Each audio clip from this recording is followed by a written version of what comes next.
Assalamualaikum warahmatullahi wabarakatuh. Ya, jadi kita sampai pada formulasi matematik ya dari prinsip-prinsip yang sudah kita bicarakan sebelumnya. Ya. Jadi ada apa namanya 4 hal ya, ada 4 hal: ruang keadaan, ya, aljabar observable, kemudian apa namanya mekanisme ya, atau prosedur penggalian informasi, kemudian yang terakhir dinamika. Ya. Nah, kesemuanya harus diwujudkan, diwakili oleh suatu objek matematik. Ya. Nah, sebenarnya patut dibicarakan juga sebenarnya terkait dengan apa namanya keadaan itu sendiri atau observable sendiri. Jadi sebenarnya apa itu keadaan?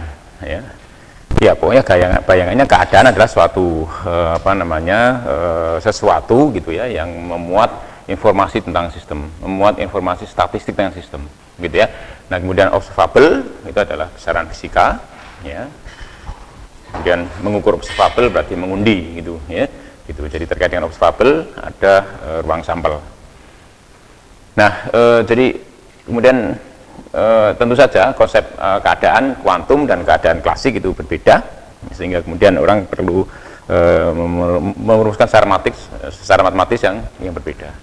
Nah, meskipun begitu, keadaan kuantum banyak orang juga banyak cara ya merumuskan keadaan kuantum ya. Nah, kita akan coba melalui jalur yang biasa, yakni dengan apa namanya menggunakan vektor-vektor di dalam ruang vektor. Kenapa orang menggunakan ruang vektor? Karena dalam fisik kuantum, teori kuantum ada prinsip yang penting yang disebut sebagai prinsip superposisi keadaan. Jadi karena keadaan, dua keadaan bisa disuperposisikan seperti gelombang ya, ada dua gelombang lalu bisa disuperposisikan hasilnya gelombang. Kira-kira semacam itu. Ya. Maka kemudian prinsip superposisi itulah yang kemudian menghendaki menuntut apa namanya struktur ya ruang keadaan itu sebagai struktur ruang vektor. Ada setiap dua buah vektor, setiap dua buah keadaan gitu ya, itu disuperposisikan atau dijumlahkan. Ya, hasilnya juga merupakan vektor ya, dan hasilnya kalau keadaan dijumlahkan dengan keadaan hasilnya juga keadaan ya gitu. Jadi itulah kemudian ada tuntutan untuk membicarakannya sebagai apa namanya anggota ruang vektor. Jadi keadaan kuantum adalah anggota ruang vektor gitu ya. Nah, kemudian oleh karena itu kita perlu menengok struktur ruang vektor gitu ya, struktur ruang vektor. Nah, bagi yang sudah belajar tentang ruang vektor saya pikir tidak perlu kesulitan gitu ya, jadi tidak perlu kesulitan, mungkin bisa langsung. Tapi saya lihat ada beberapa mahasiswa yang mungkin belum pernah makan konsep ruang vektor gitu ya, jadi makanya kita perlu mengulang sedikit dengan sabar ya, dengan penuh harap dengan apa namanya apa namanya optimisme gitu ya. Jadi berbaik sangka pada diri kita sendiri masing-masing bahwa kita mampu memahami konsep ruang vektor itu. Ya, saya akan usahakan. Nah, bagi yang ingin memperdalam, maka sebenarnya ada kuliah lain ya di semester yang sama, kuliah metode fisika teoritik ya. Jadi bagi yang ikut, yang kurang apa namanya ingin lebih memahami tentang konsep ruang vektor, kita bicarakan ruang vektor secara lebih detail di sana ya gitu. Jadi untuk kali ini tentu konsep ruang vektor kita tidak bisa detail seperti mungkin banyak contoh dan sebenarnya tidak seperti itu ya. Jadi itu karena keterbatasan waktu gitu ya. Nah, selain ruang vektor, struktur ruang vektor, ruang keadaan kita juga memiliki konsep yang lain, memiliki struktur yang lain yang disebut sebagai produk skalar atau hasil kali skalar gitu. Ya, hasil kali skalar. Nah, nanti juga perlu kita bicarakan apa namanya mendetail tentang produk skalar. Good. Kita mulai ya. Kemarin saya sudah bicara sedikit tentang ruang vektor, saya sebutkan contoh-contohnya ya. Jadi intinya ruang vektor itu adalah suatu himpunan ya, sembarang himpunan yang di sana ada perkalian ya, ada perkalian. Selain ada perkalian ada penjumlahan ya. Selain ada penjumlahan ada perkalian dengan skalar. Jadi konsep ruang vektor selalu menyangkut konsep skalar ya, konsep skalar. Jadi perkalian dengan skalar. Nah, di dalam mekanika kuantum ya, ruang keadaan itu akan diwujudkan, diwakili oleh ruang vektor. Yang ruang vektor itu skalarnya kompleks ya, jadi ruang vektor yang perkalian dengan skalar itu skalar kompleks itu ya, jadi bilangan kompleks. Jadi oleh karena itu kita akan bicara tentang ruang vektor kompleks. Ya, ruang vektor kompleks. Gitu ya. Jadi apa itu ruang vektor kompleks? Ruang vektor kompleks adalah suatu himpunan yang di sana ada konsep penjumlahan. Artinya penjumlahan itu adalah bahwa menjamin dua anggota himpunan itu kalau dijumlahkan itu menghasilkan sesuatu objek yang juga merupakan anggota himpunan itu. Ya. Kemudian yang kedua ada perkalian dengan skalar. Skalarnya kompleks. Jadi ada suatu perkalian yang di bawah setiap anggota himpunan itu bisa dikalikan dengan skalar kompleks yang hasilnya juga anggota himpunan itu. Ya. Jadi kemarin sudah saya sebutkan beberapa contoh ya. Nah sekarang kalau boleh saya sebutkan contoh yang lain. Ya, contoh yang lain gitu. Ya. Saya kumpulkan semua ini ya, matriks kolom. Ya, jadi matriks kolom, matriks yang hanya terdiri dari satu kolom. Ya. Matriks n kali 1 kompleks. Ya, matriks n kali 1 kompleks. Ya, himpunan yang beranggotakan semua matriks n kali 1 kompleks. Ya. Nah, untuk lebih mudahnya, ya, himpunan itu saya sebut sebagai C pangkat n. Jadi C pangkat n itu adalah himpunan yang beranggotakan semua matriks kolom, ya, n kali 1, ya, isinya di kompleks. Ya, isinya kompleks, ya, isinya kompleks. Nah, ini himpunan, ya. Jadi kemudian kita bisa melihat adanya struktur ruang vektor di situ. Kita bisa melihat adanya struktur ruang vektor di situ. Artinya apa? Kita bisa menemukan suatu konsep penjumlahan di dalam C pangkat n dan juga perkalian dengan skalar, ya, perkalian dengan skalar. Ya, sebagai contoh penjumlahan biasa, penjumlahan matriks, ya, tentu saja penjumlahan matriks. Saya punya Z1, Z2 dan seterusnya sampai dengan Z. Lalu ini saya jumlahkan dengan anggota C pangkat n yang lain. Ya, ambil saja misalnya Z aksen 1, Z aksen 2 sampai dengan Z aksen n. Ya, tentu saja kalau kita bicara penjumlahan matriks, hasilnya apa? Hasilnya adalah unsur atau elemen yang seletak itu yang dijumlahkan. Ya, jadi artinya Z1 ditambah dengan Z1 aksen, Z2 ditambah dengan Z2 aksen, dan seterusnya sampai dengan Zn ditambah dengan Zn aksen. Ya. Itu penjumlahan, ya, di dalam himpunan C pangkat n itu, himpunan yang beranggotakan semua matriks kolom n kali 1 kompleks gitu. Ya. Nah, kita lihat hasilnya apa? Hasilnya juga merupakan matriks kolom, ya kan? Apapun yang dijumlahkan di ruas kiri, ya, hasilnya selalu merupakan matriks kolom n kali 1 kompleks. Artinya penjumlahan semacam itu menjamin ketertutupan. Hasil penjumlahannya masih ada di dalam himpunan C pangkat n itu, tidak keluar dari sana. Gitu ya. Gitu. Nah, penjumlahan ini sifatnya asosiatif, ya, jadi bisa dicek. Penjumlahan semacam ini tentu sifatnya asosiatif, juga komutatif, ya, komutatif, ya. Kemudian apalagi ada anggota C pangkat n yang kalau dijumlahkan dengan anggota C pangkat n yang lain itu tidak mengubah anggota C pangkat n yang lain itu. Apa itu? Matriks kolom dengan unsur 0 semuanya, ya, itu. Nah, untuk setiap matriks ada lawan, ya. Jadi kalau ada matriks ini maka akan ada lawan. Lawannya apa? Lawannya adalah matriks yang unsurnya itu minus dari unsur-unsur itu. Jadi min Z1, min Z2 dan seterusnya sampai dengan minus Zn. Nah, ini kalau dijumlahkan dengan ini hasilnya adalah matriks 0 tadi. Ya, begitu. Dan seterusnya, ya. Nah, sekarang bagaimana perkalian dengan skalarnya? Perkalian dengan skalar bisa kita masukkan kalikan seperti perkalian matriks dengan skalar biasa, ya. Mungkin kita sudah kenal, ya, hal itu di SMP atau SMA, ya, perkalian matriks dengan skalar, ya.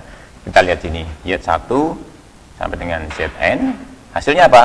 Hasilnya adalah perkalian antara skalar alfa Z1, alfa Z2 dan seterusnya sampai dengan alfa Zn. Kita lihat apakah alfa harus real agar hasil perkalian dengan skalar itu tetap merupakan anggota C pangkat n. Kalau alfa real sama saja juga memenuhi, ya. Jadi kalau alfa itu real, maka perkalian antara alfa dengan Z1 kompleks, karena Z1 kompleks kan? Ya. Tetapi ternyata tidak harus alfa real, alfa boleh kompleks. ya kan? Di situ alfa boleh kompleks. Kalau alfa kompleks juga nggak ada masalah. Sebab apa? Z1 kompleks, alfa kompleks, perkalian dua buah bilangan kompleks juga kompleks, ya kan? Gitu. Jadi kalau alfanya ini bilangan kompleks, ya, maka perkalian dengan skalar itu juga menjamin hasil perkaliannya tetap ada di C pangkat n, gitu.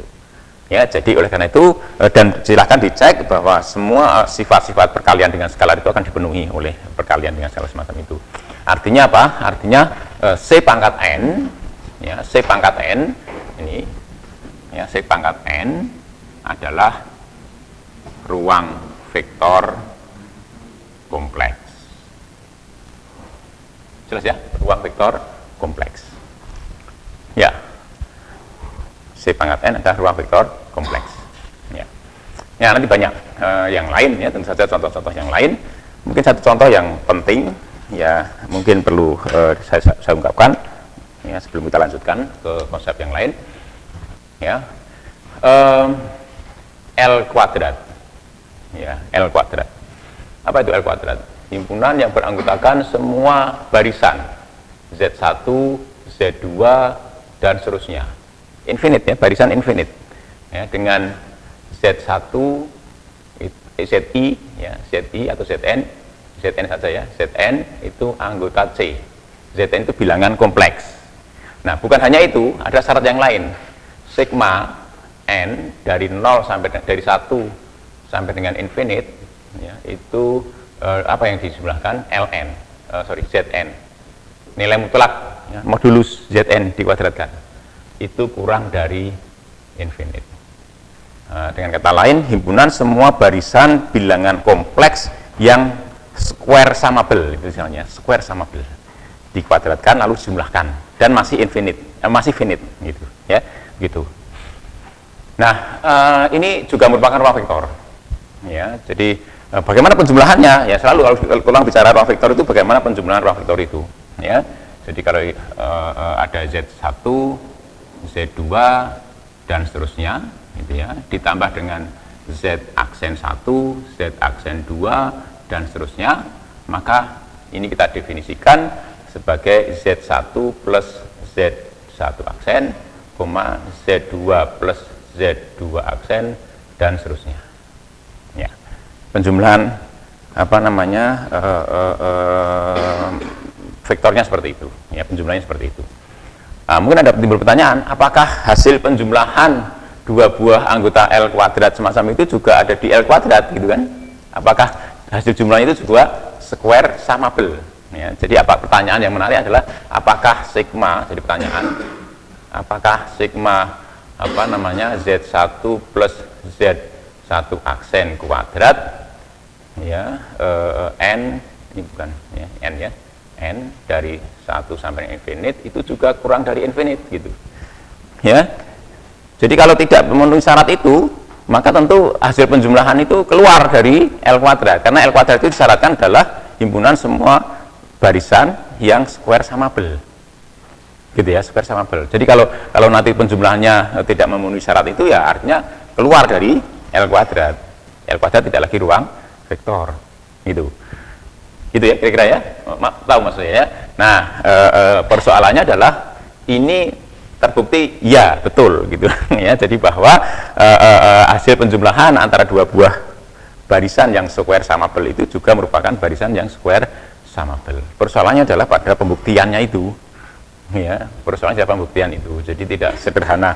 Jadi nanti harus menggunakan apa namanya ketaksamaan Holder, ketaksamaan Minkowski yang itu memakan waktu yang cukup panjang. Mungkin untuk mekanik kuantum tidak akan saya sampaikan, percaya saja. Kalau tidak percaya nanti ikut kuliah metode fisika teoritiknya, silahkan ke sana, ya. Good. Lagi-lagi metode fisika teoritik, ya, memang ya, gitu. Good. Jadi percaya saja bahwa apa namanya ini berlaku, ya. Yes, berlaku, ya. Jadi artinya penjumlahan ini adalah penjumlahan yang benar, ya, penjumlahan yang apa namanya menjamin dua buah anggota L kuadrat dijumlahkan tetap ada merupakan anggota L kuadrat, ya. Lalu perkalian dengan skalar. Jadi kalau ada alfa Z1, Z2 dan seterusnya, maka hasilnya adalah alfa Z1, alfa Z2 dan seterusnya. Nah, kalau ini mudah sekali membuktikan bahwa ini menjamin ya bahwa perkalian dengan skala sama ini menghasilkan anggota L kuadrat yang lain. Ya, saya pikir mudah sekali ya membuktikan ini ya.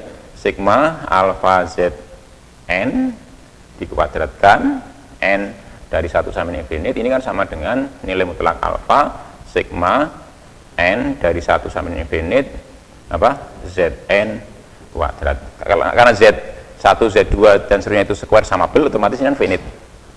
Ini juga finite ya, jadi akhirnya finite. Alfa apa? Kompleks atau real?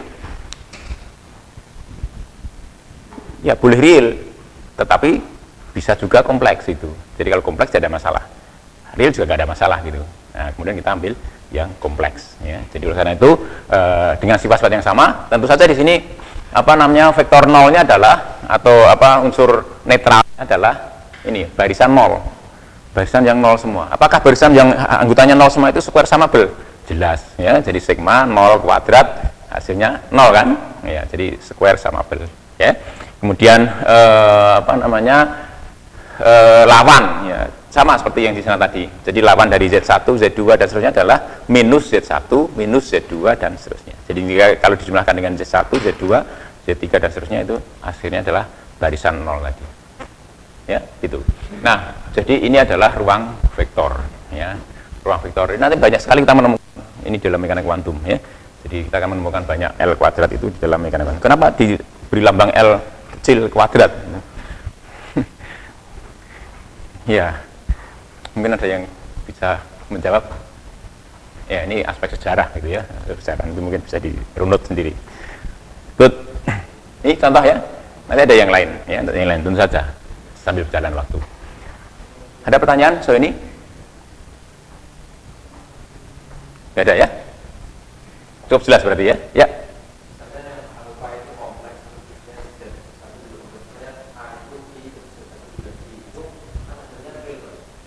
Loh, tapi bila namanya bilangan real itu kan merupakan bilangan kompleks yang bagian imajinernya nol, ya kan? Gitu, ya. Jadi betul, ya. Jadi bilangan kompleks adalah bagian bilangan real adalah bilangan kompleks dengan imajiner nol. Ya. Ada lagi?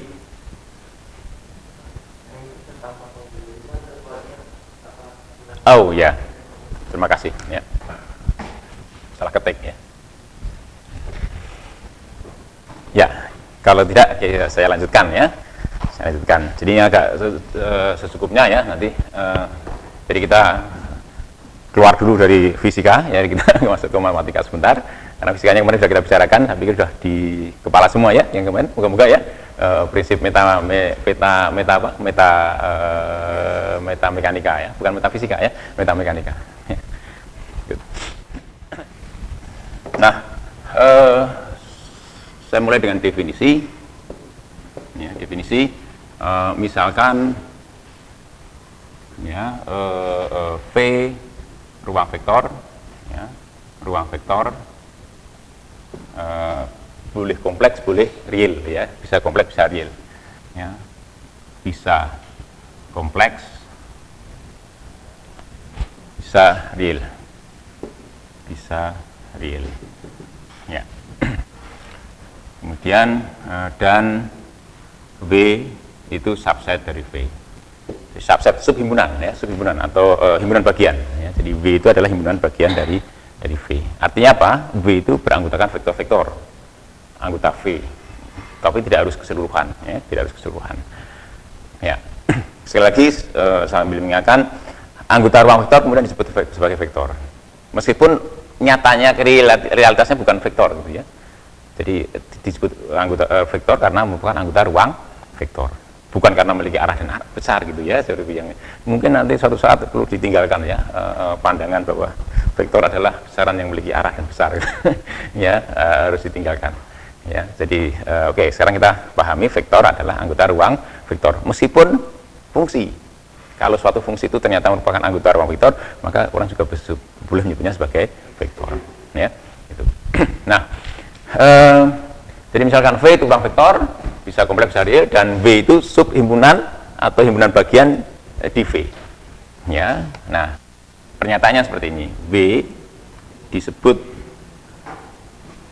sub ruang vektor, ya, sub ruang vektor di V jika kedua syarat ini dipenuhi. Yang pertama, untuk setiap ya V anggota W besar berlaku bahwa untuk setiap W dan atau W dan W sembarang anggota, maka berlaku penjumlahan antara W dan W aksen itu juga kembali ke W. Nah, yang kedua untuk setiap alfa anggota skalar, ya, untuk setiap alfa skalar, ya, skalar, dan V anggota W besar, ya, berlaku bahwa alfa W itu ada di W. Ini jadi subhimpunan di V, subhimpunan V di V ruang vektor itu disebut ruang vektor, sub ruang vektor apabila V itu tertutup terhadap penjumlahan dan perkalian dengan skalar. Artinya penjumlahan antar dua anggota V itu, ya, akhirnya juga kembali ke V, tidak keluar dari V, ya, dan perkalian anggota-anggota V dengan skalar, ya, juga kembali ke V, tidak keluar dari V. Cukup jelas, ya? Itu. Jadi mungkin contoh, kalau Anda punya ruang 3 dimensi yang dibentang oleh sumbu X, sumbu Y, sumbu Z, dan kita misalnya bicara tentang vektor-vektor posisi, himpunan semua vektor-vektor posisi, itu kan ruang vektor, ya. Nah, tetapi kemudian kita hanya membicarakan, misalnya kita batasi sebagai V itu adalah vektor-vektor yang menunjuk titik pada bidang XY. Kan ada ruang tadi, ya, masih ada sumbu Z, tapi yang kita bicarakan misalnya hanya sebagai V itu adalah himpunan semua titik-titik vektor-vektor posisi yang menunjuk titik-titik pada bidang XY. Nah, kalau kita punya dua vektor posisi semacam itu dijumlahkan, hasilnya apa? Hasilnya vektor posisi juga tentu, tetapi juga vektor posisi yang menunjuk titik pada bidang XY, tidak keluar dari bidang XY, ya, gitu.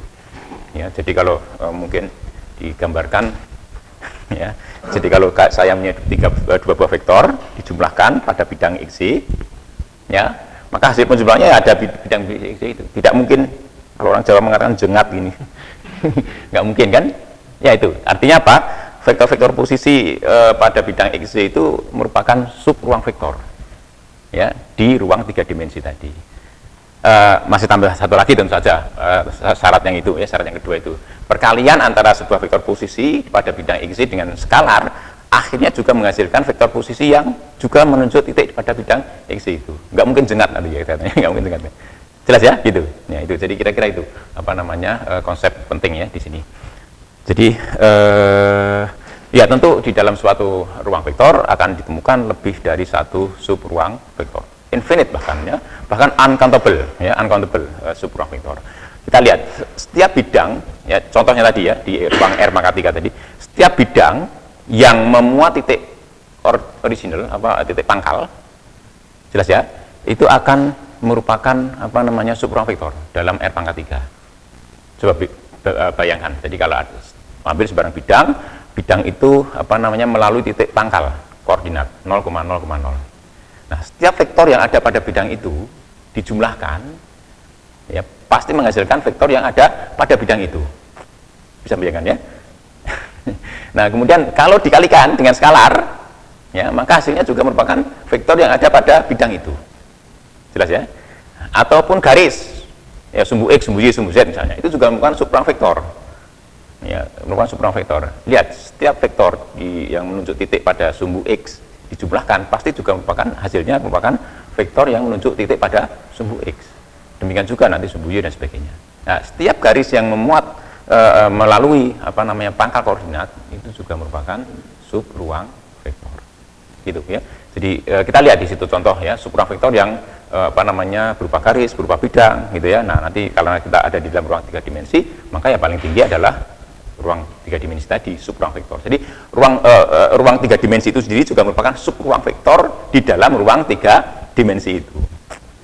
Ya, nah, dan selalu juga ada ruang vektor yang paling kecil. Apa itu? Ruang vektor yang memuat hanya vektor 0. Coba kalau kita punya himpunan, ya, anggotanya hanya vektor 0, gitu, ya. Coba dijumlahkan 0 tambah 0 juga 0. 0 dikalikan skalar berapapun juga 0. Ya, jadi himpunan singleton, orang matematika menyebutnya singleton, ya, vektor 0, ya, itu juga merupakan sub ruang vektor, gitu. Ya. Jadi setiap ruang vektor akan memiliki dua buah sub ruang vektor istimewa, yakni yang pertama itu ruang vektor yang beranggotakan vektor 0, ya, dan ruang vektor sub ruang vektor yang keseluruhan dari ruang vektor itu. Ya. Oke, setiap anggota ruang vektor disebut vektor, dan vektor yang istimewa tadi, yang kalau dijumlahkan dengan vektor yang lain, hasilnya vektor yang lain tadi disebut sebagai vektor 0. Nah, selanjutnya mungkin vektor 0 abstrak akan saya tulis seperti ini. Jadi vektor 0, ya, itu saya tulis seperti itu. Theta, ya, untuk memudahkan. Jelas ya? Oke. Jadi itu tentang sub ruang vektor, ya, tentang sub ruang vektor. Jadi kalau secara umum di dalam suatu ruang vektor V, maka sub himpunan ini merupakan sub ruang vektor. Ya, V itu sendiri merupakan sub ruang vektor juga. Oke. Nah, sekarang contoh, ya, setelah tadi kita bicarakan itu, kita sekarang ambil contoh, ya, contoh sub ruang vektor. Tadi sudah saya sebutkan beberapa contoh sub ruang vektor, ya. Garis, bidang yang ada di dalam ruang 3 dimensi, ya. Nah, sekarang yang lain, ya, yang lain tadi nih.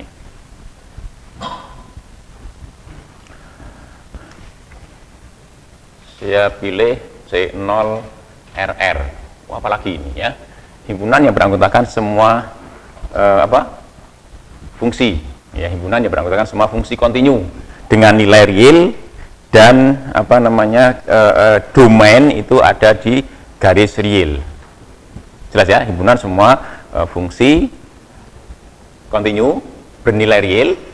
Jadi range-nya itu ada di himpunan bilangan real, gitu ya. Nilainya itu bilangan real.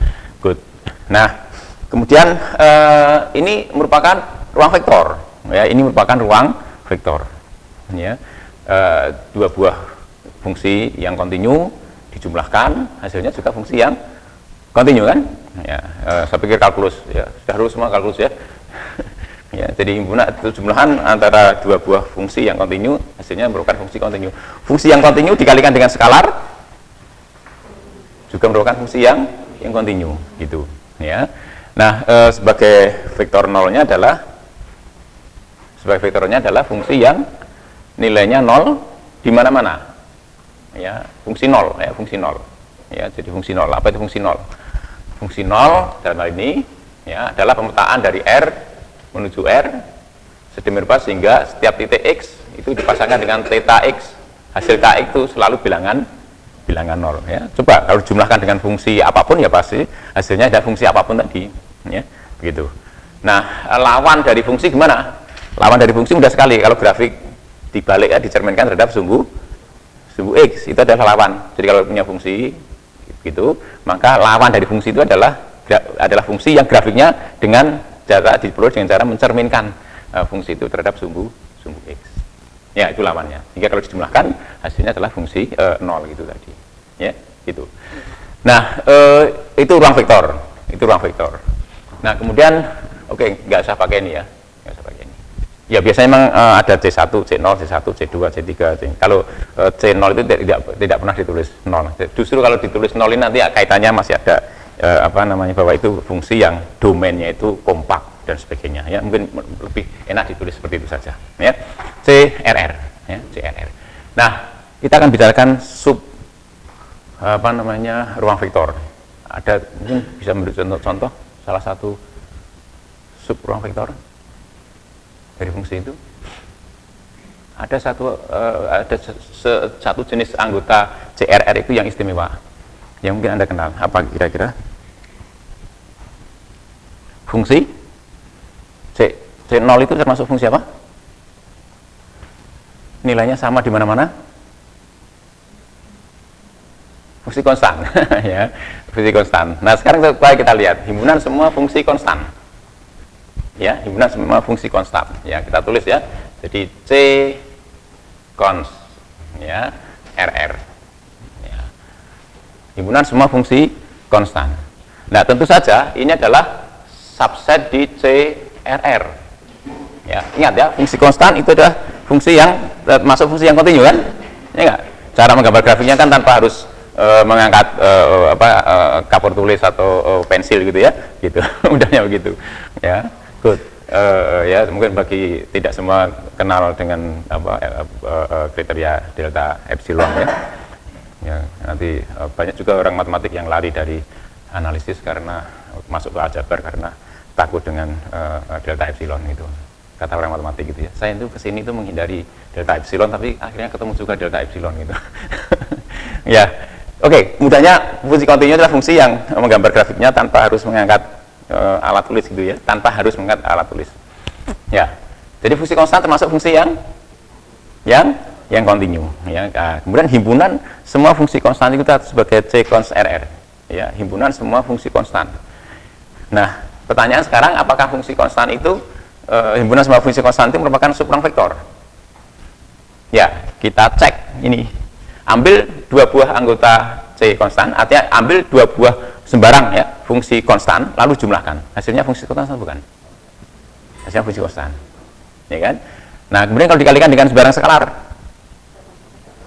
konstan, skalanya real atau kompleks kira-kira? Untuk fungsi ruang CRR itu skalanya real kompleks.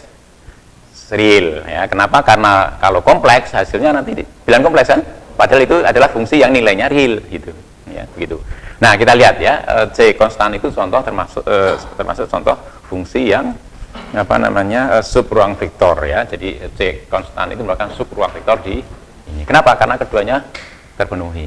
Gitu ya. Ada lagi, ada C X sama dengan 0 RR. Apa ini? Ya, saya definisikan sebagai himpunan yang beranggotakan semua fungsi F anggota CRR. Ya, CRR. Ya, sedemikian rupa sehingga di titik, saya tulis X0 ya, di titik X0, Fx0 itu sama dengan 0. Ya. Ya, jadi kalau digambarkan ya, ini R ya, sumbu X, ini Fx, bukan Fx. Jadi ada titik X0 di sini. Ya, himpunan semua fungsi yang pokoknya kalau melalui titik 0 itu, titik ini X0 itu nilainya 0. Bisa dibayangkan ya? Ya, jadi banyak sekali fungsi yang semacam itu ya, banyak sekali. Dan semua fungsi itu saya kumpulkan jadi satu sehingga saya memperoleh himpunan CX0 RR itu.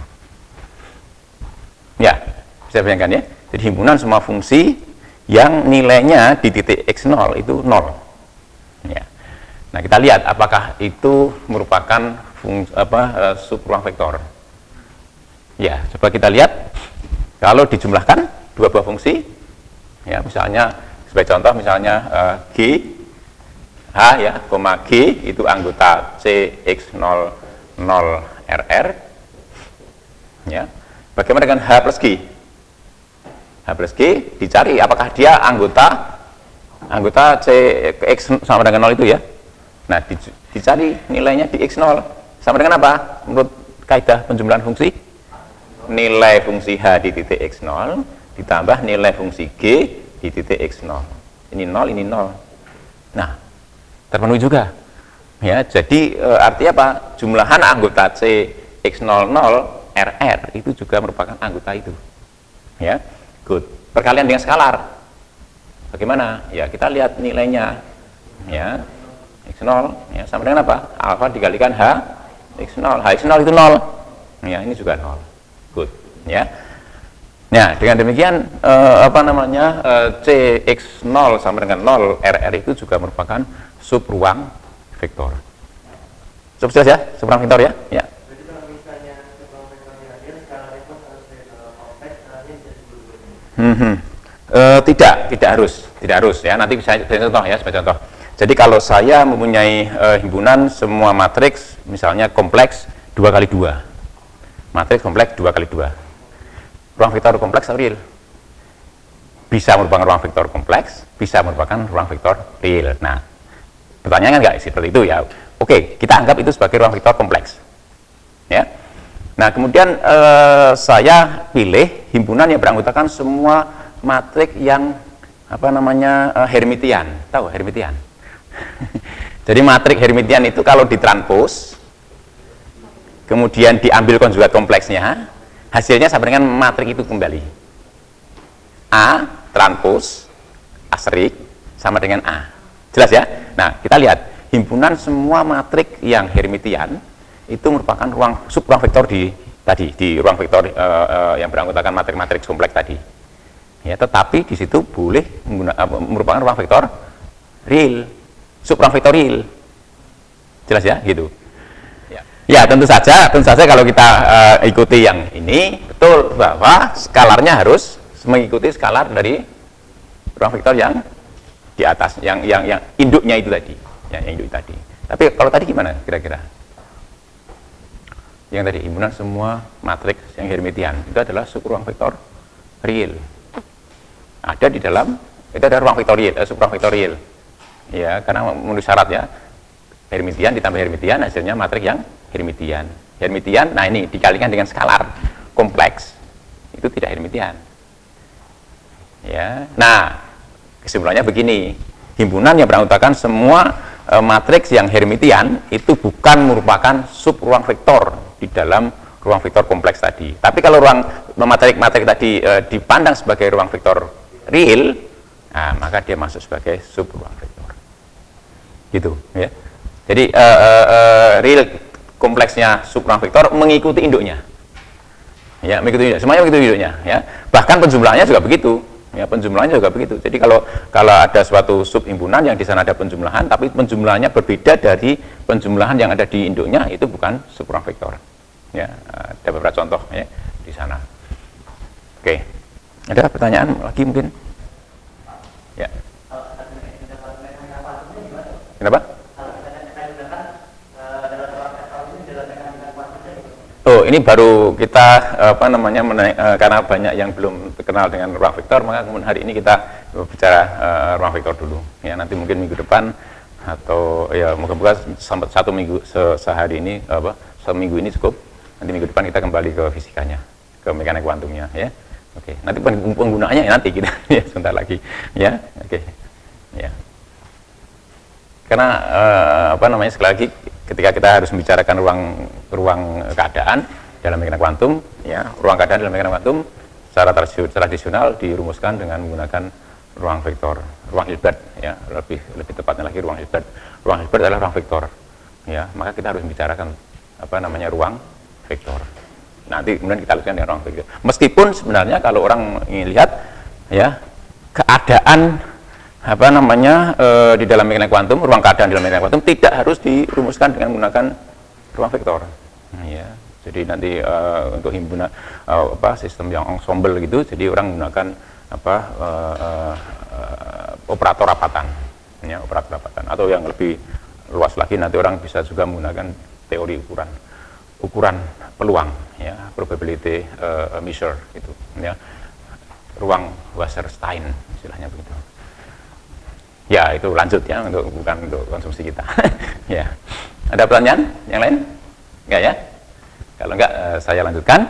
Ya, jadi setelah kita bicara sub ruang vektor, nah sub ruang vektor dari sebuah ruang vektor itu sendiri merupakan ruang vektor. Dari ruang vektor yang ada di dalam ruang vektor yang lebih besar dengan penjumlahan dan perkalian dengan skalar yang sama gitu. Jadi bisa dibuktikan bahwa sub ruang vektor dengan sendirinya adalah sebuah ruang vektor, ya, di dalam ruang vektor yang lebih besar gitu tadi, ya.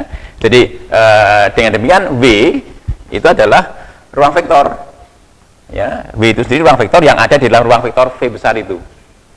Ya, seperti kita bidang XZ itu sendiri juga merupakan ruang vektor. Kebetulan ruang vektor yang terbenam di dalam ruang 3 dimensi tadi. Ya, setiap bidang yang memuat titik pangkal itu juga merupakan ruang vektor yang terbenam di dalam ruang 3 dimensi itu.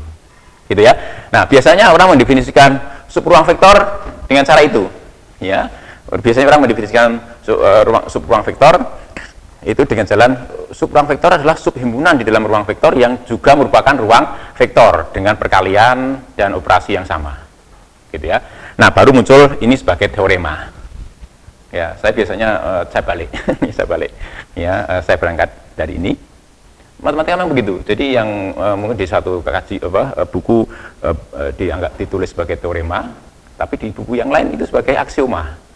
Ya, jadi memang begitu matematika. Ya, rigid ya seperti itu, santai gitu ya.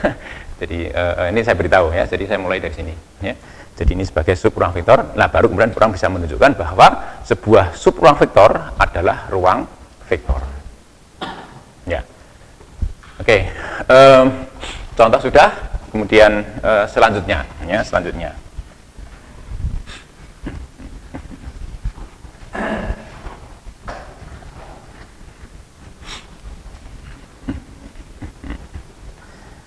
Ya,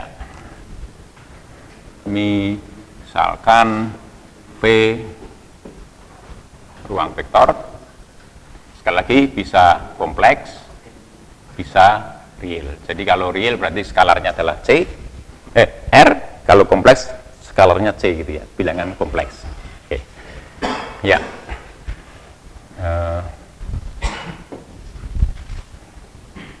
Dan ya V1, V2 sama dengan VK ya, itu subset dari V. Jadi kita misalkan ya, V itu sembarang ruang vektor, bisa kompleks real. Kemudian ini adalah himpunan yang beranggotakan vektor-vektor di V. Ya, sembarang juga. Ya. Nah, bentuk alfa 1 V1 ditambah alfa 2 V2 ditambah terus sampai dengan alfa K VK ya, dengan alfa 1, alfa 2 sampai dengan alfa K itu skalar ya, sembarang skalar ya, disebut kombinasi linear yang finite ya. Oke, jadi di sini mesti ditambahkan K itu kurang dari infinite ya. Ya, jadi andaikan V itu sebuah ruang vektor ya, bisa kompleks bisa real. Kemudian kita mengambil dari V itu K buah vektor V1, V2, V3 sampai dengan VK. Dengan K kecil itu finite ya. Maka kemudian kita bisa mengambil sembarang skalar ya, alfa 1, alfa 2, alfa 3 sampai dengan alfa K, lalu masing-masing dikalikan dengan V1 ya, dan seterusnya seperti itu, lalu dijumlahkan. Nah, hasil jumlahan ini ya kita sering menyebutnya sebagai kombinasi linear. Ya, kombinasi linear.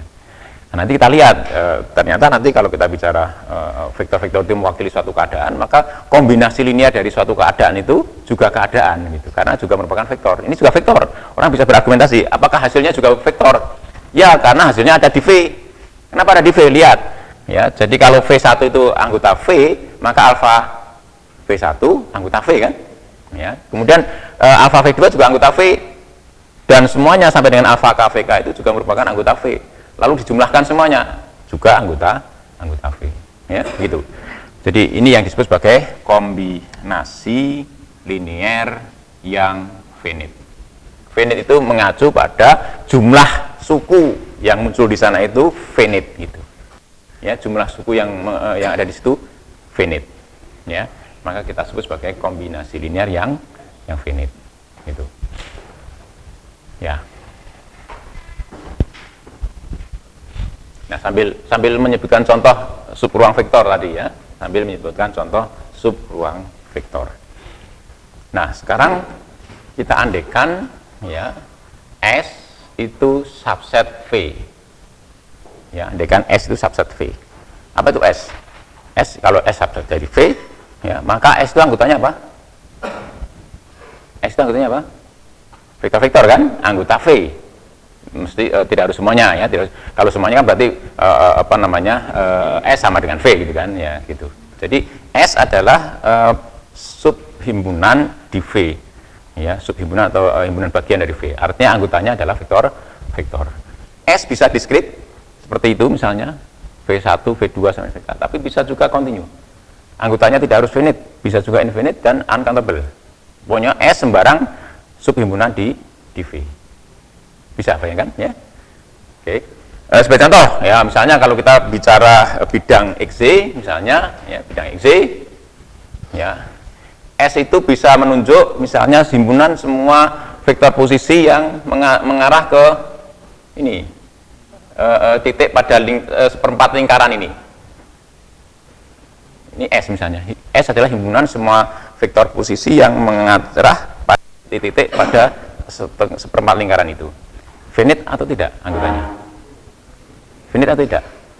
Infinite. Bukan hanya infinite, tetapi juga uncountable. Uncountable itu artinya tidak bisa dilabeli dengan bilangan asli. Bisa nggak itu? Masing-masing vektor yang ada di situ dilabeli. Ya.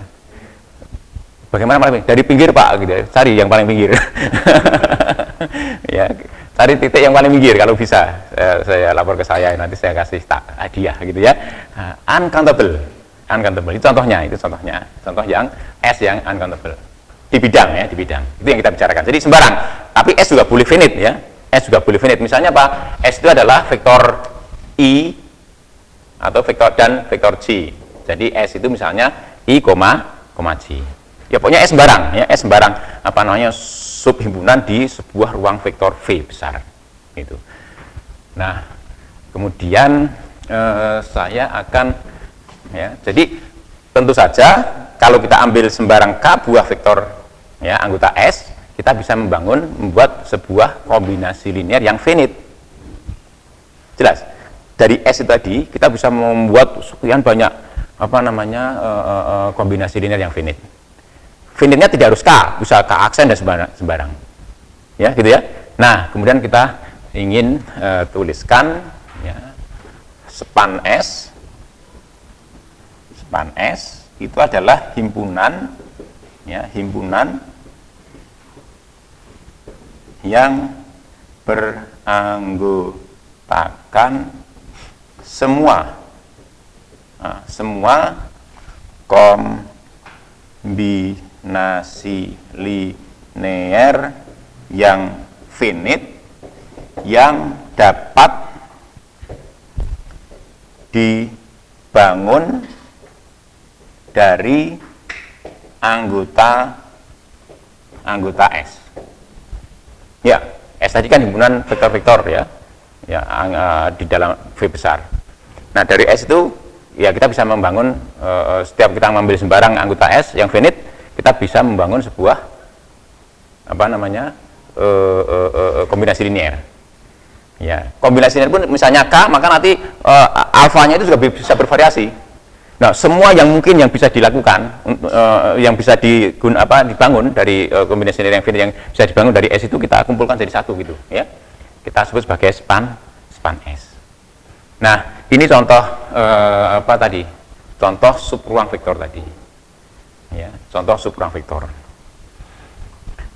Jadi span S itu adalah subruang vektor yang ada di mana? Di V. Di V ya. Jadi span S itu adalah subruang vektor. Buktinya apa? Adalah subruang vektor. Buktinya apa? Ya dua hal tadi harus dibuktikan. Ya, jadi kalau kita mengambil sebagai contoh apa namanya V, V aksen anggota span S, ya span S misalnya, ya atau VW itu ya, V dan W ya, biar tidak pakai aksen-aksenan ya, gitu. Maka kita harus buktikan bahwa V ditambah V itu juga merupakan anggota span S.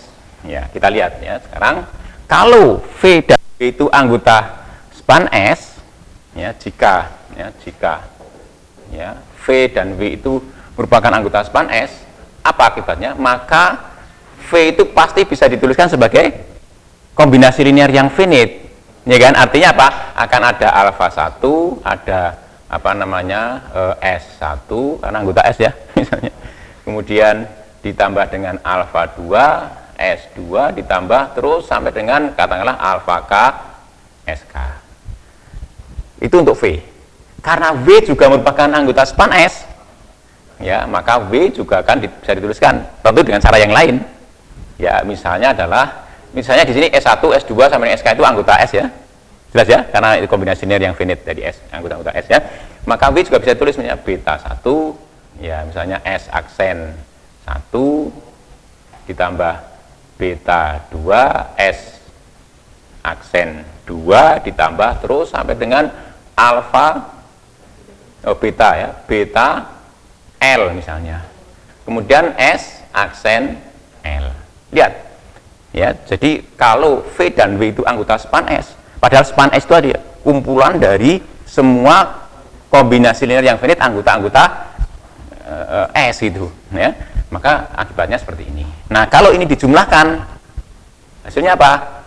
V ditambah V itu ternyata sama dengan ini, alfa 1 S1 ditambah terus sampai dengan alfa K SK, ya, ditambah dengan beta 1 S1 aksen ditambah terus sampai dengan beta L S L aksen. Apa hasilnya? Kombinasi linear yang finite juga kan? Karena K itu finite, L finite, K plus L juga finite gitu. Jelas ya? Gitu. Jadi itu juga merupakan kombinasi linear yang finite. Oke. Nah, bagaimana dengan perkalian dengan skalar? Ya, masuk kalikan aja alfa dan dikalikan V. Hasilnya apa? Karena V itu seperti ini, otomatis ini adalah alfa 1 S1 ditambah alfa 2 S2 ditambah terus sampai dengan alfa K SK. Lihat di sini. Ini masing-masing ini juga merupakan skalar. Toh juga merupakan KLF kan? Ini enggak KLF juga. Kita lihat di situ. Jadi dua syarat sub ruang vektor tadi terpenuhi, ya kan? Nah, oleh karena itu himpunan semua kombinasi linear yang finite ya dari anggota-anggota S yang mungkin itu merupakan sub ruang vektor di V. Nah, nanti kita akan memilih S yang istimewa. S yang istimewa, yang enak, yang nyaman. Ya, nanti kalau kita bicara tentang koproduk skalar, maka kita pilih S yang ortonormal atau yang saling tegak lurus dengan panjang satu satuan. Lihat, di sini kita belum berbicara tentang konsep panjang vektor, nggak bicara. Kenapa? Karena ruang vektor lahir tanpa konsep panjang. Ya, ruang vektor lahir tanpa konsep panjang. Ya, konsep panjang muncul nanti artifisial. Kita impor. Ya, kita impor. Melalui apa? Tadi salah satu contohnya adalah melalui produk skalar. Ya, jadi konsep ruang vektor itu konsep yang tanpa ada konsep geometri, itu konsep aljabar murni, ya, konsep aljabar murni. Sementara konsep panjang itu konsep geometri ataupun mungkin topologi, ya. Jadi nanti muncul baru sana. Makanya bagi yang sudah terbiasa dengan vektor adalah besaran yang memiliki besar dan panjang dan arah, jadi kesulitan. Kenapa? Karena sekarang kita bicara vektor dari aspek aljabar, penjumlahannya. Termasuk misalnya ruang vektor 0 ya, seringkali orang terjebak.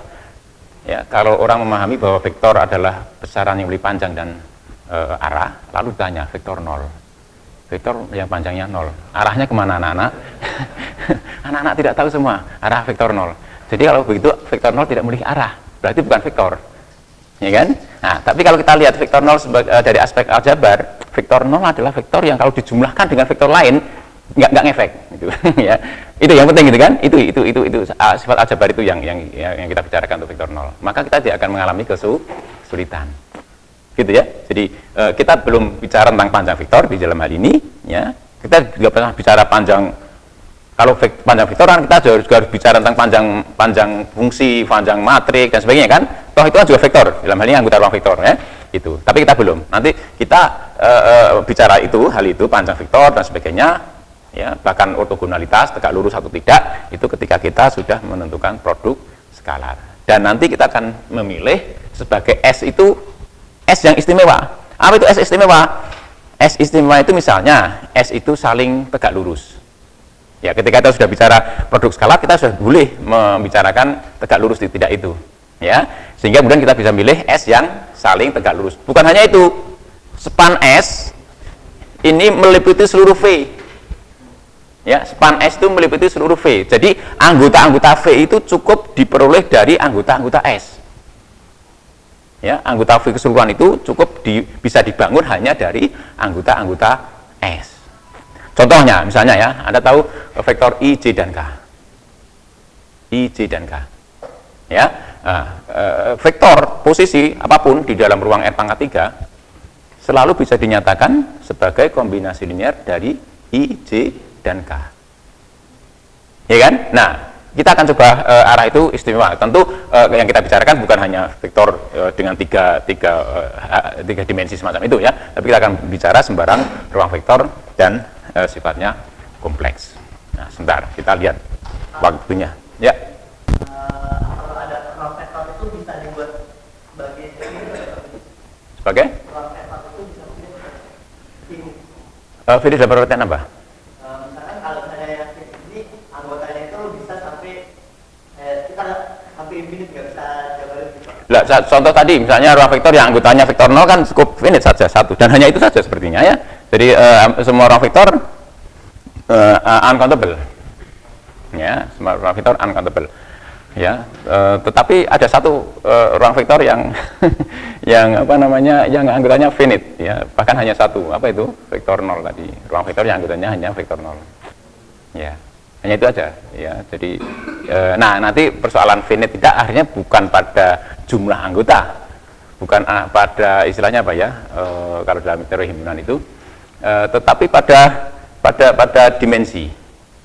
Dimensinya finite atau infinite. Nah, dimensi itu nanti anggota dari S itu. Tentu S harus memenuhi syarat tertentu. Ini S harus memenuhi syarat tertentu. Ya, begitu. Jadi finite tidak finite itu kaitannya dengan dimensi ruang vektor itu, yakni anggota S yang istimewa tadi, jumlah anggota S yang istimewa. Ada lagi ditanyakan? Ya. Kalau satu ruang vektor itu sendiri dimensinya ada 3, apakah span S-nya itu juga harus ada 3 atau boleh tidak ada 3? Enggak, maksudnya takdir hingga. Jadi kalau kita bicara takdir hingga itu apanya gitu? Ya, tentu saja harapannya span S nanti S istimewa sehingga span S itu sama dengan ruang vektor itu sendiri. Kalau kita bicara apa namanya yang akan kita tuju nanti begitu. Sehingga S itu nanti yang kita sebut sebagai basis itu. Berarti dia tidak boleh finite, Pak? Yang mana? Span S. Otomatis span S tidak finite dong. Kecuali kalau S itu hanya vektor 0 isinya gitu ya. Ya, gitu. Jadi kalau S itu sembarang meskipun finite, meskipun anggota S itu finite, ya I, J misalnya gitu ya, tapi span S infinite, ya kan, uncountable juga. Apa itu bidang XZ? Coba ya. Jadi kalau meskipun S itu hanya beranggotakan I dan J, tahu ya, hanya dua anggotanya, tetapi span S berupa apa? Ya, bidang XZ kan? Karena semua titik pada bidang XZ bisa dituliskan sebagai alfa I plus beta J, gitu kan? Ya. Jelas ya? Gitu. Jadi meskipun S itu finite, tetapi span S pada umumnya adalah uncountable bahkan ya, gitu, uncountable. Ya, ada lagi mungkin ditanyakan? Ya, harapannya nanti kalau kita melihat ruang vektor itu seperti melihat kamar kita ya, ruang vektor. Jadi kita kenal apapun gitu yang di sana ada, mungkin atau rumah kita ya, jadi ada bilik-bilik tertentu di sana dan sebagainya gitu. Ya, ya. Jadi kalau kita sudah mengenal seperti itu, saya pikir mau bicara apapun tentang ruang vektor gitu ya. Okay. Itu ya. Jangan khawatir, saya dulu belajar ruang vektor itu juga kebingungan ya, kebingungan. Waktu saya pertama kali belajar ruang vektor itu matfis, waktu itu namanya Fismat 2 yang ngajar Pak Arif Firmanto itu. Ya. Jadi saya diingat oleh Pak Arif Firmanto itu karena apa namanya saya banyak bertanya karena bingung ya, lebih baik bertanya ya, bingung dan bertanya daripada bingung tidak bertanya dan tetap bingung gitu ya. Lebih baik bingung bertanya meskipun masih tetap bingung. Ya. Nah, benar, jadi cukup apa namanya menyenangkan ya, artinya belajar pertama kali tentang ruang vektor, kebingungan, lalu ada yang bisa ditanyakan, ada yang ditanyai dan sebagainya ya. Oke, sebelum dilanjutkan ya, oke, kalau tidak ada pertanyaan saya lanjutkan sekarang ya. Jadi kita sudah ada kesimpulan bahwa span S adalah sub ruang vektor ya, sub ruang vektor.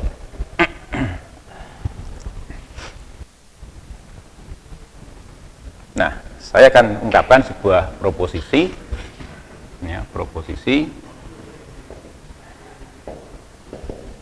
ya, span S merupakan sub ruang vektor yang paling kecil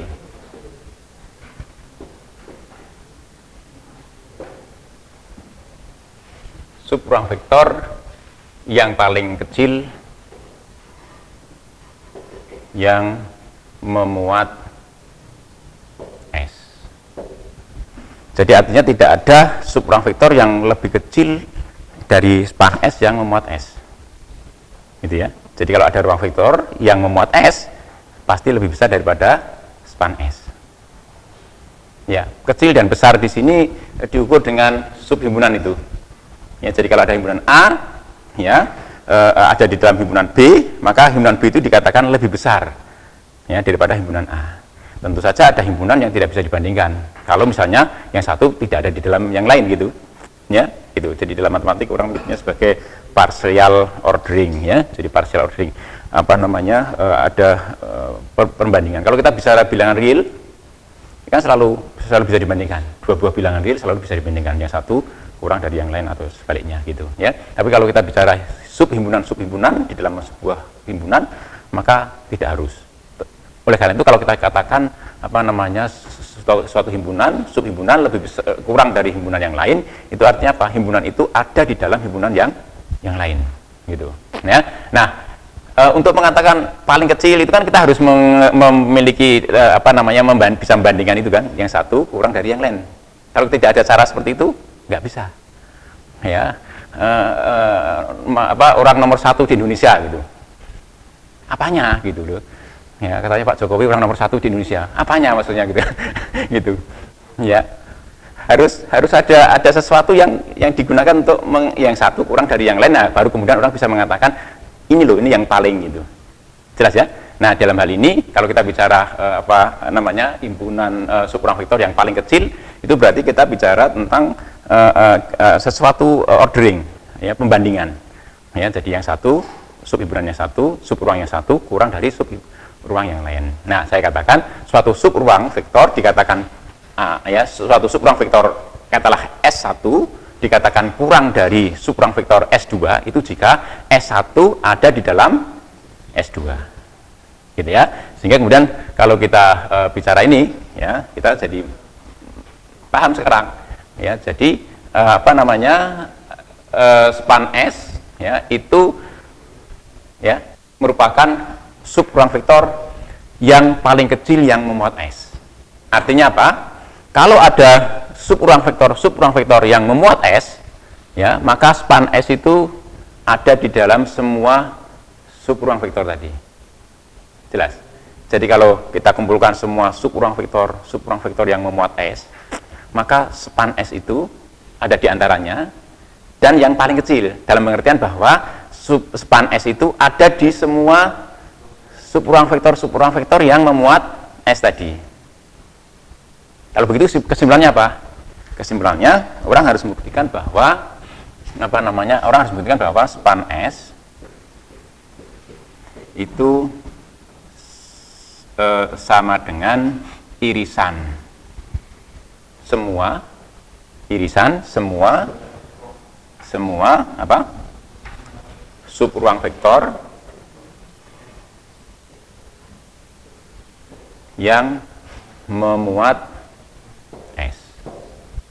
Jadi irisan semua subruang vektor yang memuat S. Kenapa? Tadi baru saya katakan, kalau ukuran kurang dari atau sama dengan itu tadi, ya, itu adalah apa, ada di dalam, merupakan subhimpunan, gitu ya, ya, maka tentu saja span S itu ada di semua, ya, ada di semua subruang vektor yang memuat S.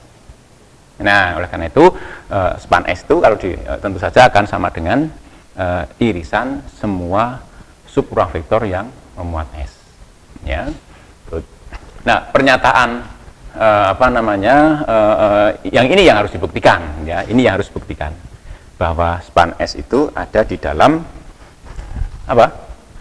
Ada di dalam semua irisan itu.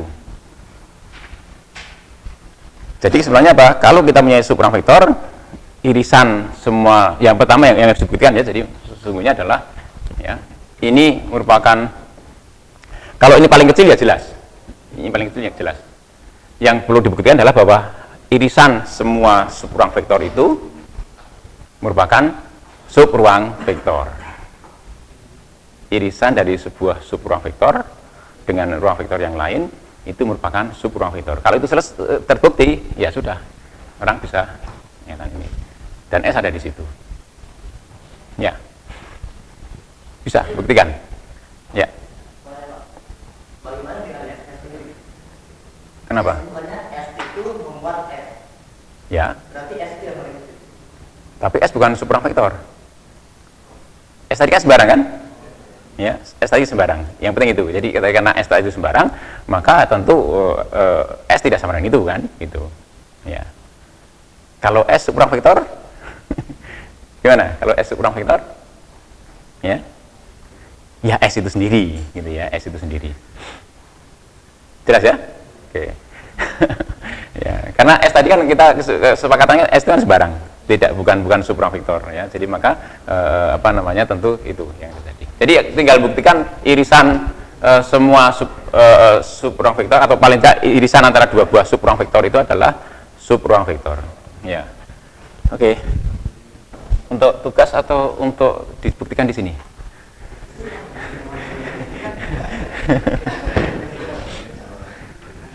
Ya.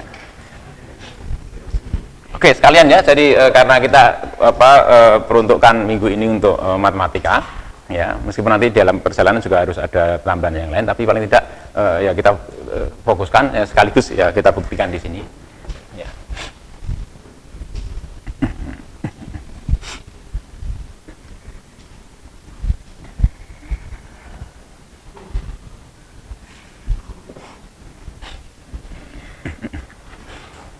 Ya, jadi gini, andaikan W1 itu subruang vektor dan W2 itu juga subruang vektor.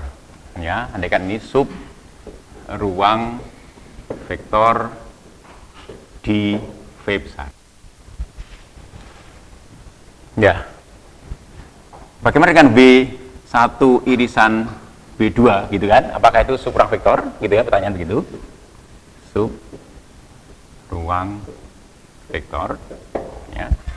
Nah, untuk membuktikan itu ambil aja W ya, W aksen anggota W dengan dua syarat tadi ya, Ya, satu irisan W2. Andaikan ya, jika W ya, W aksen itu anggota W1 irisan W2, akibatnya apa? Maka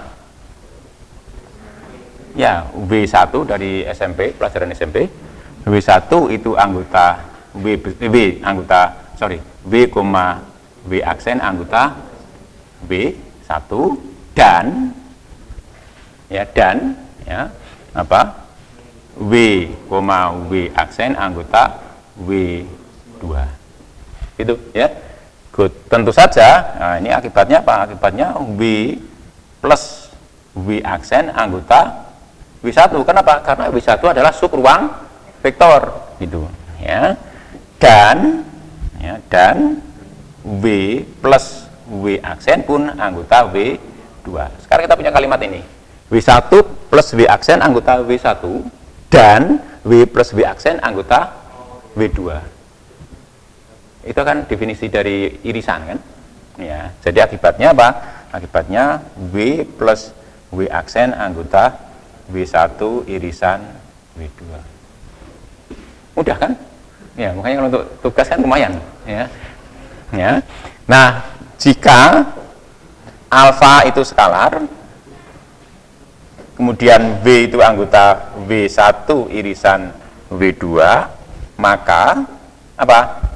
Ya, W anggota W1 dan W anggota W2. Sehingga dari sini akibatnya alfa W anggota W1 dan alfa W anggota W2. Nah, akibatnya apa? Alfa W itu anggota W1 irisan W2. Ya. Jadi dari situ kita ambil kesimpulan bahwa irisan antara dua buah sub ruang vektor merupakan sub ruang vektor. Sehingga kemudian ini ya tentu merupakan sub ruang vektor. Dan paling kecil karena irisan dari semua sub ruang vektor yang memuat S gitu. Ya. Jadi itu bukti ya, span S merupakan sub ruang vektor yang paling kecil yang memuat S gitu. Nah, 1047 sampai 11 10 ya. Lagi pertanyaan? Nggak ada ya? Nggak usah bertanya ya? Sudah jelas ya? Itu. Good. Nah, selanjutnya yang penting, yang sebenarnya kalau kita bicara ini bisa lebih panjang lebar, tapi kita coba ambil yang penting-penting bagi yang tertarik lebih mendalam nanti di kuliah metode fisika teoretik. Ya, oke. Hari Selasa dan hari Rabu ya.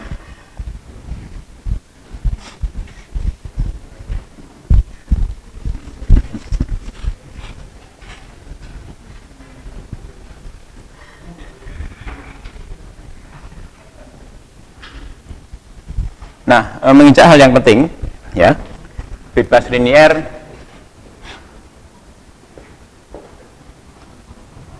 versus gayut linier.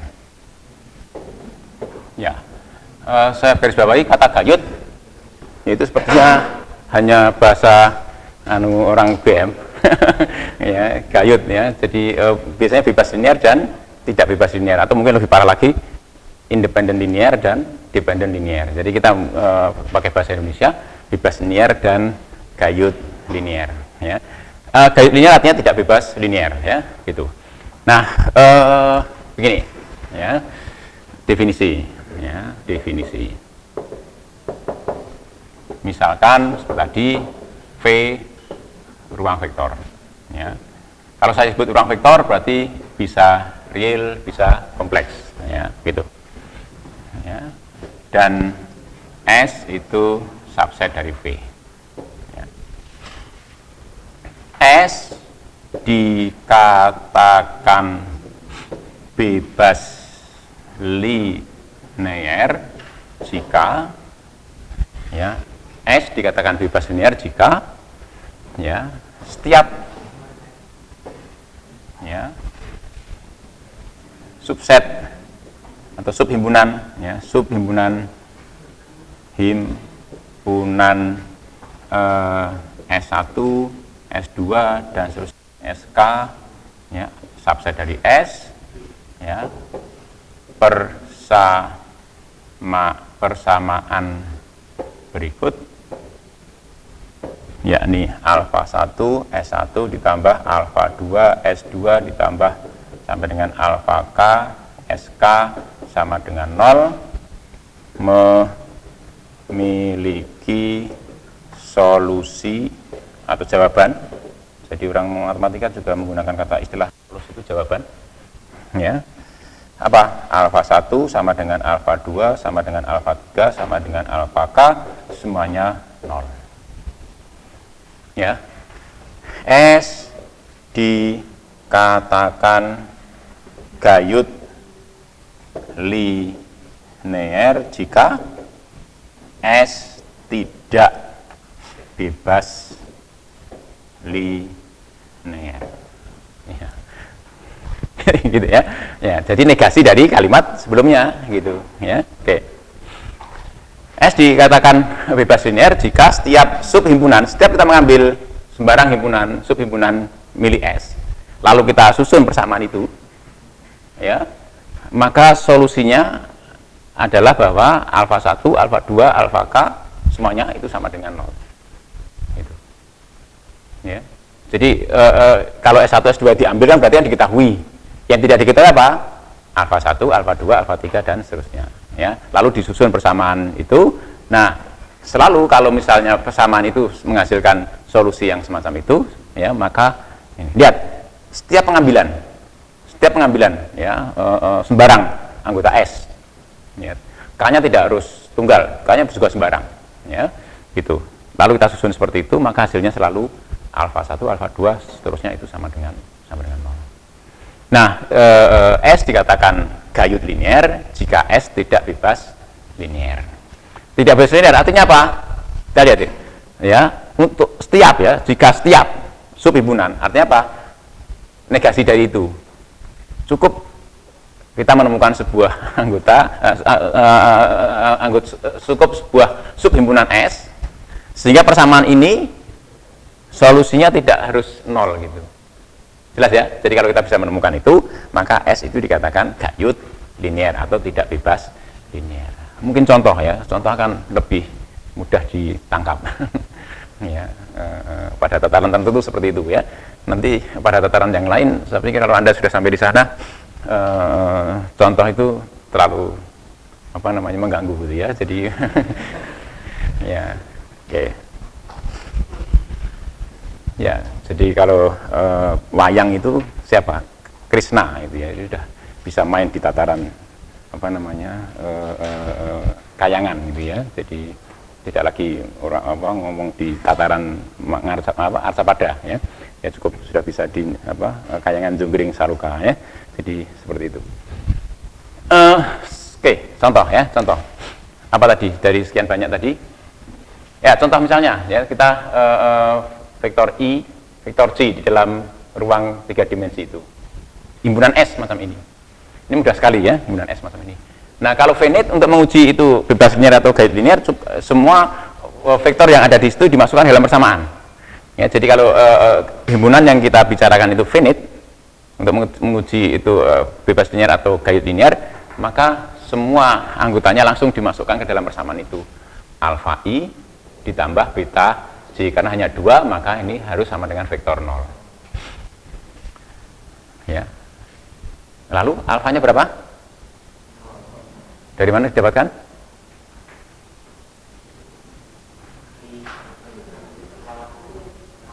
Diambil dot produk.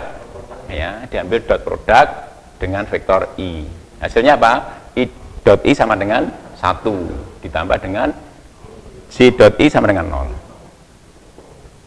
Ya, alfa sama dengan 0. Dengan cara yang sama akan diperoleh beta sama dengan 0. Jadi itu bebas linear. Gitu, itu kalau finite ya, kalau finite. Kalau infinite ya akan ada persoalan ya. Misalnya begini, di dalam R tadi, R C R tadi ya, C R itu ya. Kita pilih himpunan S, itu adalah himpunan yang beranggotakan X ya, 1 ya, U0 ya, U1, U2 dan seterusnya ya. Di sini UN itu sama X ya, itu kita pilih sebagai X pangkat N. N mulai dari 0, 1, 2 dan seterusnya ya. Himpunan yang beranggotakan semua fungsi yang kontinu ya. Kemudian kita pilih sebagai S, itulah himpunan yang beranggotakan fungsi U0, U1, U2, U3 dan seterusnya ya. UNX itu X pangkat N ya, dengan N itu 0, 1, 2, 3 dan seterusnya. Nah, sekarang bagaimana dengan S itu? Ya, S dalam hal itu tidak uncountable ya, jadi uncountable ya. Jadi oleh karena itu orang juga bisa menggunakan keseluruhannya untuk menguji. Jadi menguji itu bebas linear atau tidak, langsung aja dimasukkan ke dalam persamaan itu tadi.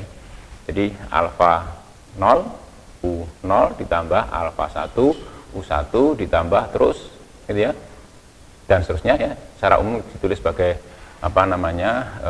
N dari 0 sampai dengan infinite alfa N UN gitu ya.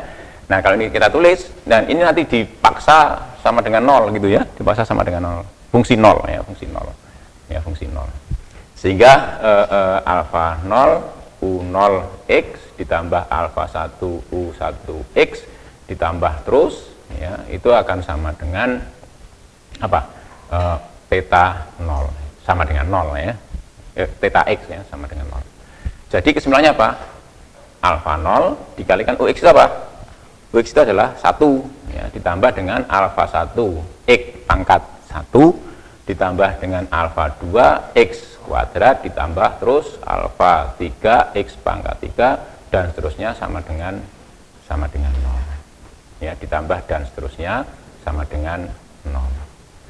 Jadi yang kita ingin buktikan adalah alfa itu sama dengan 0 semuanya gitu ya.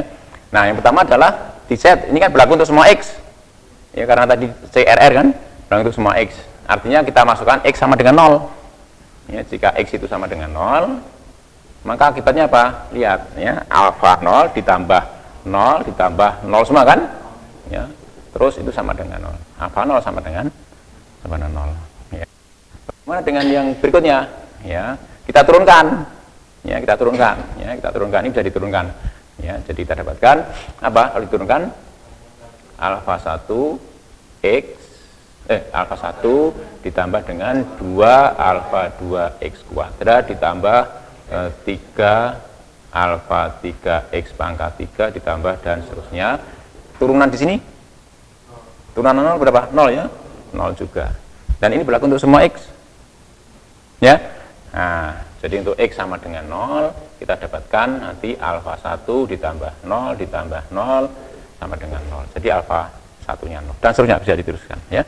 Jadi nanti saya tunjukkan di situ alfa 1, alfa 0, alfa 1, alfa 2 dan seterusnya itu 0. Jadi himpunan S itu adalah bebas linear. Ya, bebas linear. Yang tidak bebas linear seperti apa? Ya, mungkin membutuhkan contoh juga yang tidak bebas linear ya. Karena tapi yang penting bagi kita nanti yang bebas linear ya, yang bebas linear ya itu. Oke, suatu saat nanti kalau kita bicara himpunan vektor-vektor, sebagai contoh ya di dalam ruang 3 dimensi, vektor-vektor yang ortogonal satu dengan yang lain itu contoh himpunan yang bebas linear ya. Contoh ini ya, misalnya saya punya himpunan V, W, U di dalam ruang 3 dimensi ya. Vektor. Kalau di dalam ruang 3 dimensi kan kita kenal produk skalar ya. Sudah kenal produk skalar ya. Produk skalar yang kita kenal ya sejak dulu ya. Good. Jadi V, W dan U. Kalau V, W dan U itu tegak lurus satu dengan yang lain ya. Jadi U tegak lurus dengan V tegak lurus dengan W tegak lurus dengan U misalnya ya. Maka mudah sekali untuk menunjukkan ini bebas linear. Apa itu? Misalnya ya alfa 1 V ditambah alfa 2 W ditambah dengan alfa 3 U, dan ini set sama dengan vektor 0 ya. Nah kemudian untuk membuktikan mencari alfa 1 alfa 2 kemana? Ya diambil produk skalar dengan apa? Dengan masing-masing itu. Misalnya dengan V ya, kalau dengan V maka ini 0 0. Nah tinggal ini alfa 1 V kuadrat kan ya, V kuadrat sama dengan 0. Nah karena V itu bukan vektor 0 ya, maka otomatis alfa 1 yang harus 0 ya. Demikian juga nanti kalau dikalikan dengan alfa W maka dapatkan alfa 2 W kuadrat sama dengan 0. Jadi alfa 2 nya yang 0. Demikian juga yang kalau dengan U ya, sama dengan 0. Jadi alfa 3 nya 0 ya gitu. Jadi himpunan vektor-vektor yang tegak lurus satu dengan yang lain itu merupakan himpunan yang bebas linear ya.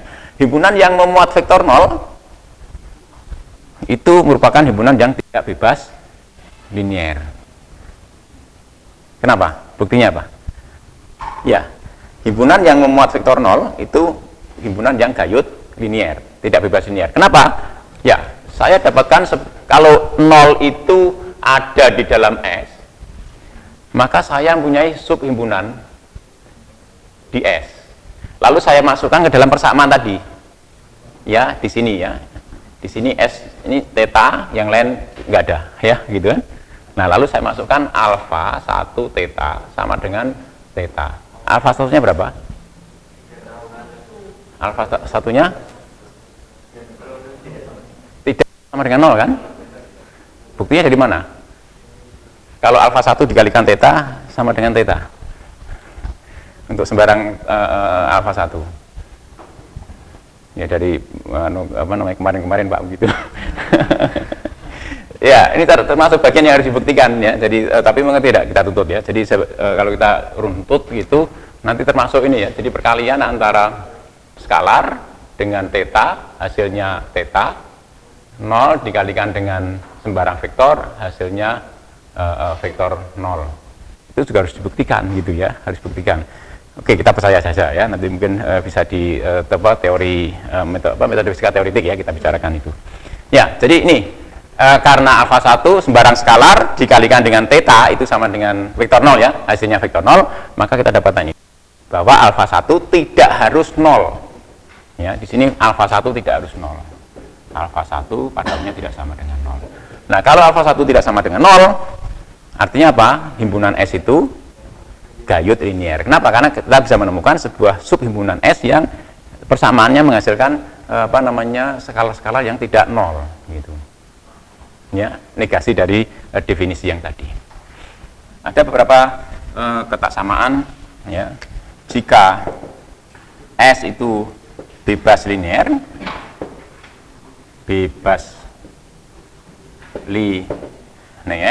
dan ya, jika S itu bebas linear dan T itu ada di dalam S, maka T bebas linear. Ya, ini anggap proposisi ya, proposisi. Teorema kecil. Ya, jika S gayut linear dan S itu ada di dalam T, ya, maka T itu gayut linear. Ya, linear. Jadi jika sebuah himpunan itu berada di dalam atau memuat suatu himpunan itu berada di dalam himpunan yang bebas linear, maka himpunan itu bebas linear. Ya, kalau ada himpunan itu berada di dalam himpunan yang gayut linear, ya, kalau sebuah himpunan itu memuat himpunan yang gayut linear, maka himpunan itu juga gayut linear. Ya, pernyataan ini.